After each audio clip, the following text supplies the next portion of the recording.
de la estructura modular arquitectónica del espacio territorial que nos tocaba ocupar, fue aprobada finalmente por la organización, por los dirigentes de la invasión, para aceptar la reubicación, en base justamente a adecuados criterios de una planificación urbana que nos enseñaba que podía facilitar enormemente los retos que íbamos a tener. Los primeros días, recordarán los compañeros del primer sector, solo las primeras calles iniciales tenían luz eléctrica, algunos postes, y se trazaron 2 vías longitudinales, se enriquecieron 2 vías longitudinales para facilitar el tránsito de algunos vehículos. Era una trocha un poco deleznable por la calidad de la arena que también teníamos. Y esto lo señalo porque el primer reto que teníamos era, primero, eran 15.000 personas que mínimamente necesitaban transporte para ir a sus trabajos, todos los días, y no había el suficiente número de vehículos. Villa El Salvador ya en ese momento, del mes de mayo del año 71, tenía 3 kilómetros de largo por 1 kilómetro casi y medio de ancho. Y era el problema de abastecerse de agua que venía en camiones cisterna. Y si no planificábamos con la comunidad, los grupos residenciales del fondo, nunca iban a llegar los carros cisterna porque los camioneros iban a solo estar en la entrada. Entonces los secretarios generales o dirigentes más representativos de cada grupo residencial tenían que estar a la entrada para subirse al camión cisterna y llevar el carro que le tocaba al grupo residencial, y ahí se distribuía equitativamente el agua para que no solo estuvieran en la parte de la entrada de Villa El Salvador. Ustedes han sido actores, sujetos de poder ir resolviendo los problemas de la comunidad. En la primera etapa no teníamos escuelas. Más de 2 años duró el gobierno para que pudiera poner maestros.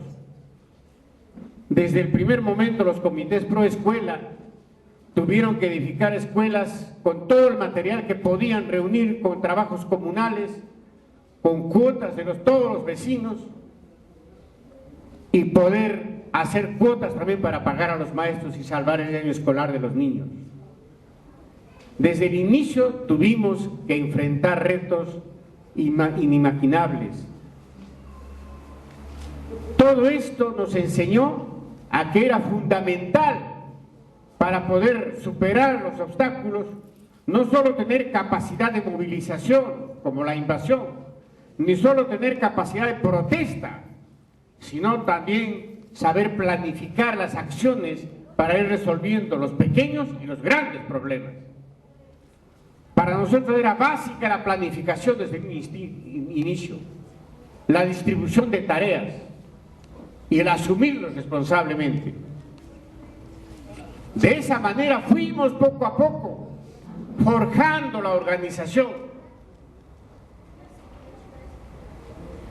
Y no era una cosa tan sencilla, cuando también, a pesar de que habían dirigentes muy claros, aquí en Villa El Salvador habían economistas, habían contadores empobrecidos porque eran gente que a veces, como ahora muchas veces, hay profesionales o que están pateando latas o que están de taxistas.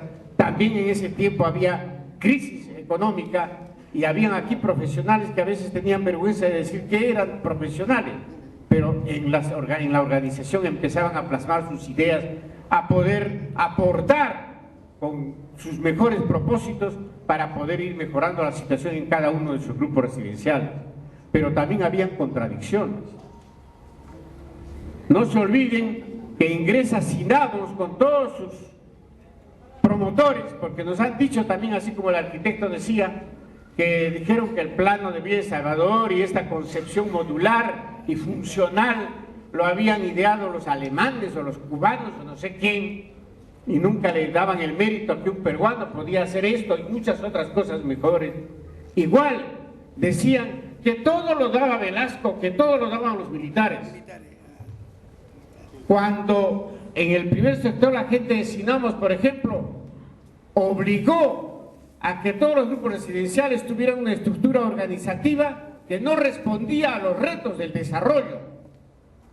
Y entonces había una contradicción entre el primer sector, que eran muy dominados por la gente de Sinamos, con todo el respeto que se merecían compañeros muy brillantes que tuvieron en el primer sector, el Lucho Peso, etcétera, etcétera.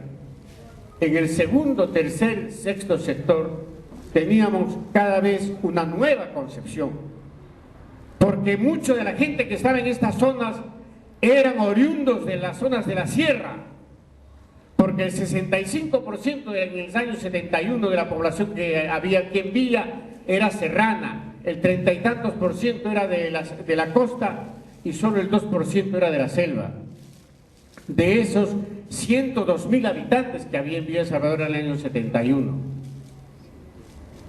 En esos momentos esa contradicción que se empezaba a plasmar, porque los que venían de la sierra tenían un criterio comunal, veníamos de las enseñanzas de nuestros ancestros todavía, de lo que significaba el ayllu, el trabajo en común, el aini. Entonces todo eso nos enseñaba que, si bien es cierto, sufríamos situaciones, pero de ese sufrimiento teníamos que sacar ventaja y sacar oportunidades para poder progresar. ¿En base a qué? En base a una organización funcional. Y efectivamente, el espacio territorial nos permitió a ir diseñando, y hay que recordar a profesionales que se identificaron con Villa, no solo Miguel Romero, no solo el ingeniero Sota Nadal, no solo la arquitecta María Esperanza Castañeda, técnica en cuestión de salud, muchos profesionales, y entre ellos el doctor Óscar Martínez, que trabajaba en el Hospital del Niño, que venía acá los sábados y domingos a poder empezar a hacer actividades, no solo de salud asistencial, sino de salud preventiva y de salud promotora. Y la salud promotora es fortalecer organización para cambiar la situación de pobreza en que se estaba. Y con todos estos profesionales y con las brillantes ideas de nuestros dirigentes de base en debates que se hacían, porque recorríamos Villa El Salvador de noche cuando todo era lóbrego y oscuro. Llegábamos de nuestro trabajo a las 8, 9 de la noche y no descansábamos. A veces, sin ir siquiera a la casa a tomar un café, los dirigentes nos reuníamos. ¿En qué? En esa bendita manzana N, donde estaba el local de la Cuaves. En ese tiempo todavía estaba la chanchería de Sotil ahí. Por eso se llamaba chanchería ese paradero. Sotil era el papá del jugador Sotil, del Municipal y de la selección peruana. ¿No es cierto? En esa esquinita nos reuníamos y de ahí salíamos, debatíamos los problemas que teníamos y cada dirigente tenía que irse a su lugar. ¿Para qué? Para coordinar con los secretarios generales y los dirigentes de Manzana o dar cuenta a los pobladores de las tareas que habían que cumplir. Y la gente, ¿a qué hora dormía? A la 1, 2 de la mañana. Y al día siguiente, muy de madrugada, había que ir a trabajar. Así se forjó Villa. Muchas veces teníamos que enfrentar situaciones como no solo del problema del agua, sino que en los primeros años hasta las chozas caminaban de noche. Porque siempre habían amigos de lo ajeno. Estaban durmiendo y 4 patas levantaban los 4 palos de la esquina y se llevaban toda la choza. Y uno amanecía de repente con el cielo arriba, ¿no es cierto? Bueno. Tienen que ver también con la concepción de la estructura organizativa. Sabíamos que tenían problemas para las escuelas, sabíamos que tenían problemas para el agua, sabíamos que tenían problemas para el abastecimiento de alimentos, sabíamos el problema del transporte, la seguridad, y entonces la organización tenía que responder pues a esas funciones, a esas responsabilidades. ¿Por qué? ¿El municipio de Villa María nos iba a solucionar los problemas? ¿La policía nos iba a dar resguardo? Ahora nos dan resguardo, ahora hay seguridad. No vivimos siempre en un país donde el crimen y todo sigue creciendo, el delito. En ese tiempo era igual y peor. Y entonces teníamos que, los dirigentes, pensar en que la estructura de la organización tenía que responder a las necesidades que se requería para ir mejorando nuestras condiciones de vida. Y de ese modo es que se fue estructurando dos concepciones que respondían a dos proyectos políticos distintos. Y no hay que tener miedo a la palabra política. La política no solo es una cosa privativa de los profesionales como son los congresistas o las gentes de los partidos o de las élites, no. La política es la acción consciente de cualquier ciudadano verdaderamente responsable. Y tenemos que pensar, porque la política es lo que determina si se hacen bien las cosas o se hacen mal. A nosotros no nos pueden decir, no, ustedes no se metan a hacer ese es asunto de los políticos. O no se metan a pensar cómo está funcionando la municipalidad, porque ese es privativo de la municipalidad. La comunidad es otra cosa, de ninguna manera. Por esa razón es que desde ese momento, cuando se estructura la organización, en las dos concepciones políticas hay una de carácter cooperativista, la del primer sector. ¿Quiénes la apoyaban? Sinamos. ¿Quién lo apoyaba? El reverendo padre Bambaré. Ese tiempo, los profesores que enseñaban en Fe y Alegría, algunos seguían al pie de la letra la campaña por la cooperativa, por la estructura cooperativista, por la concepción cooperativista, que no era mala, indudablemente, era una buena concepción también, era un buen planteamiento, pero en el segundo, tercer y sexto sector había la concepción comunal. En la primera semana del mes de julio del año 73, cuando ya maduraban estas situaciones, cuando ya se discutía de qué manera íbamos a progresar, porque no podíamos seguir en la situación en que estábamos, allí se discutió en la iglesia del primer sector, en una gran asamblea, se discutió las dos concepciones. A mí me tocaba exponer la concepción comunal y a los otros compañeros como Delfín Gallardo, Lester Sánchez, la concepción cooperativista. Cooperativa Integral, SICA se llamaba. En esa primera semana, nosotros éramos una mayoría. Los secretarios generales del segundo, tercer y sexto sector teníamos una amplia mayoría sobre los del primer sector. Podíamos ganarles en la votación. Pero no se trataba de ganarles, porque ¿qué iba a pasar? Se iba a dividir la población. Iban a quedar los del primer sector con todo el respaldo oficial y entonces íbamos a quedar en mayoría los del segundo, tercer sector, pero con nuestra concepción sin ningún tipo de apoyo, de ningún tipo de alternativas en el futuro o con obstáculos para el futuro, y que nos iban a satanizar, porque ya en ese momento había una base fundamental en la discusión. La tierra, el lote, debía de tener un valor cero para nosotros, para los de la concepción comunal, porque debía de prevalecer el valor de uso por el valor de cambio. El sistema capitalista se basa en el sistema del valor de cambio. La solidaridad se basa en el valor de uso. Nacían de esas pequeñas cosas la divergencia de posiciones, digamos, de planteamientos y de programas. Por eso es que nosotros lanzábamos los del segundo, tercer y sexto sector la consigna, después de lo que habíamos lanzado, porque no tenemos, lo haremos todo, que ya está plasmado en todas partes y está en el corazón de nuestra identidad misma, vino la segunda consigna. Antes que título individual, título comunal. Una fuente de unidad, de solidaridad, no de especulación. Porque para nosotros el suelo tiene que estar íntimamente vinculado No se olviden que la Pachamama siempre ha sido uno de los dioses de nuestros ancestros y siempre ha sido un valor de lucha de los pueblos. Por esa razón, para nosotros era fundamental reivindicar el derecho al uso del suelo y a la decisión sobre el uso del suelo de parte del pueblo organizado, porque el pueblo organizado mucho más sabiamente sabe administrar los recursos que le tocan. Y por esa razón es de que poco a poco tuvimos que ir diseñando frases que pudieran ir no solo labrando nuestra identidad, sino que fueran fortaleciendo y haciendo que sea mucho más fuerte la corriente comunal y más solidaria.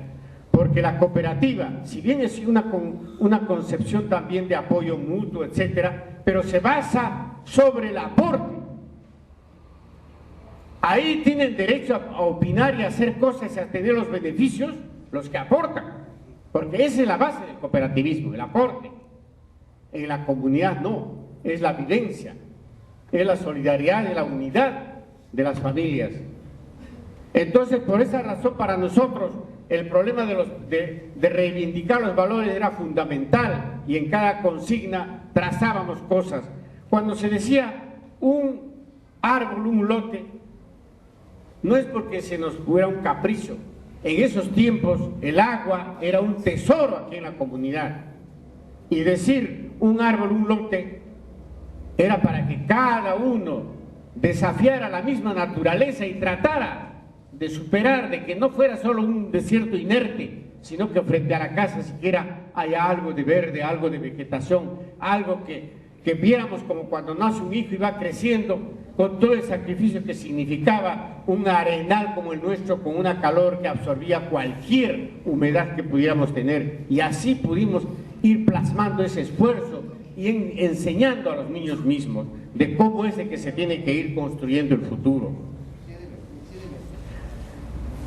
Todas estas situaciones nos permitieron llegar a un momento adecuado, después de esa primera semana de julio del año 73, cuando fuimos derrotados. Nos reunimos los coordinadores, Panduro, Martínez del sexto sector, Panduro del segundo, el que les habla y alguien más, nos reunimos en la puerta de la iglesia y dijimos, si entramos a la votación les ganamos a la cooperativa, pero se va a dividir, vamos a perder.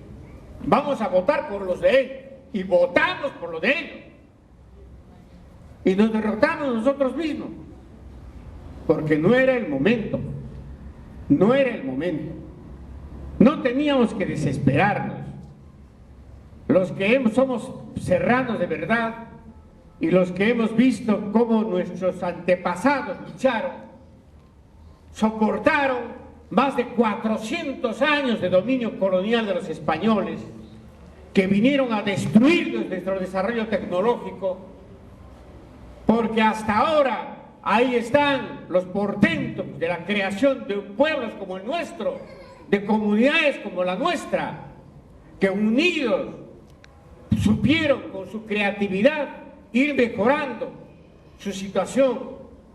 Esas conquistas portentosas de esos edificios, fortalezas, viviendas, sistemas de irrigación y del conocimiento hidráulico que hasta ahora admiran, sistemas de andenería donde se determina de acuerdo a los pisos ecológicos los cultivos que se deben hacer y el cuidado del suelo adecuado y la utilización racional del agua para cada tipo de cultivos. La tecnología de la cerámica, de la textilería, por favor, no fueron ignorantes. Nuestros ancestros fueron más inteligentes que cualquiera de esas civilizaciones.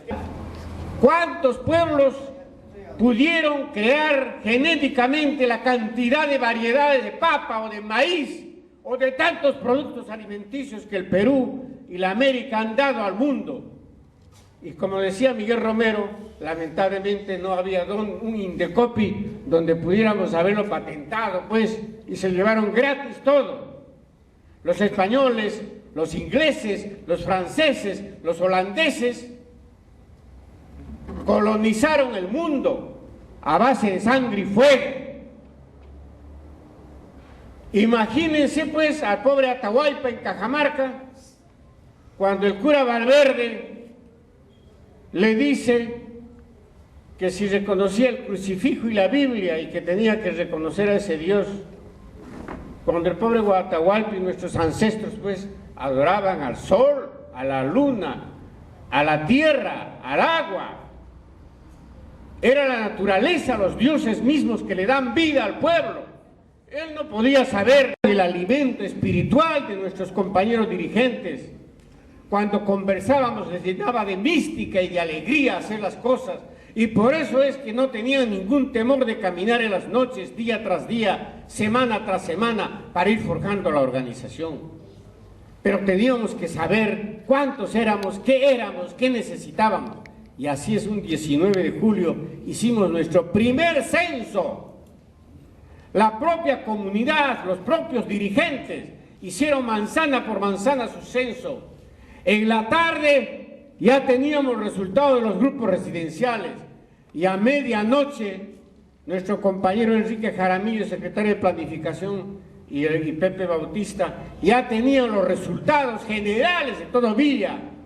En un solo día sabíamos ya dónde era nuestra problemática, teníamos el diagnóstico de nuestra situación y podíamos ir diseñando ¿qué? Los lineamientos de nuestro desarrollo integral. Llegamos a la primera convención de julio del 73 y ahí tampoco todavía teníamos la seguridad de que el primer sector iba a votar por la Cuaves, por la estructura de la Cuaves, que era secretarios de educación, de servicios, de comercialización, de producción en los grupos residenciales y la estructura central del Consejo Ejecutivo Comunal. Por eso todavía ahí sí se aprueba la estructura, pero no se aprueba el nombre.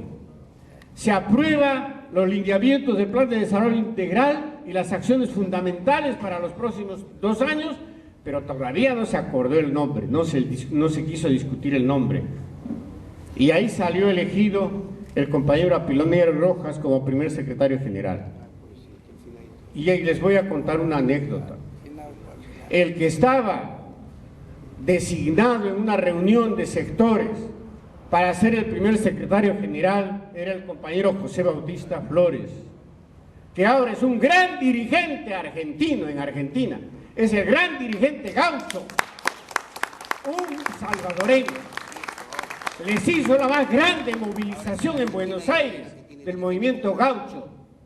Ese compañero estaba voceado acá para ser secretario general para la primera convención, pero tenía una obligación que cumplir. En Chile se estaba persiguiendo y en Argentina y matando a revolucionarios de los Tupamaros, de los Montoneros y el movimiento del MIR chileno. Y nos pidieron apoyo para poder sacar a algunos dirigentes. Entonces Bautista y algunos compañeros, con sus vehículos que tenían, se tuvieron que dirigir hasta la frontera con Chile y traer a los compañeros argentinos y chilenos que teníamos que darles seguridad, y los cobijamos acá y los guardamos acá, esos compañeros, durante un tiempo. Pero quiero manifestarles que en la medida en que se fue avanzando en el trabajo comunal, en la medida en que, de acuerdo a los lineamientos del Plan de Desarrollo Integral, se señalaba de que habían necesidades, por ejemplo, se especulaba con el queroseno, se especulaba con los materiales de construcción. A veces el cemento no tenía la cantidad de kilos que tenía que tener la bolsa. Y entonces se determina que no puede dejarse como ahora, pues todo a la libre mercado. Había que regular. Y de esa manera se estructuran las empresas comunales, no para sustituir el esfuerzo de los empresarios privados, sino para evitar la especulación, para ser entes reguladores. Y con un compañero como secretario de servicios, que era Juan Arbañil, del primer sector del Grupo 25, tuvo la responsabilidad de tener que implementar los grifos de queroseno en Villa El Salvador de la comunidad. Y nosotros sí les dábamos a los tricicleros, pero los tricicleros tenían que respetar la cantidad exacta y un precio adecuado con una ganancia también adecuada. Igualmente se lanzó la ferretería comunal, la panadería comunal, se lanzaron después posteriormente la farmacia comunal y una estructura innovativa hasta ese momento que fue la caja comunal. Pero todo esto, ¿desde dónde se manejaba y se diseñaba? Desde la Oficina de Desarrollo de Proyectos, la ODEP, que la dirigía ¿quién? Enrique Jaramillo, que había sido Enrique Jaramillo en sus primeros años en Villa, profesor de Fe y Alegría. Pero antes de eso había sido policía, había sido cachaco, ¿no? Pero era un gran compañero, con una gran inteligencia y con una gran cantidad de voluntad para poder recoger la iniciativa, los consejos, las críticas y las sugerencias de la gente para ir mejorando las acciones de planificación.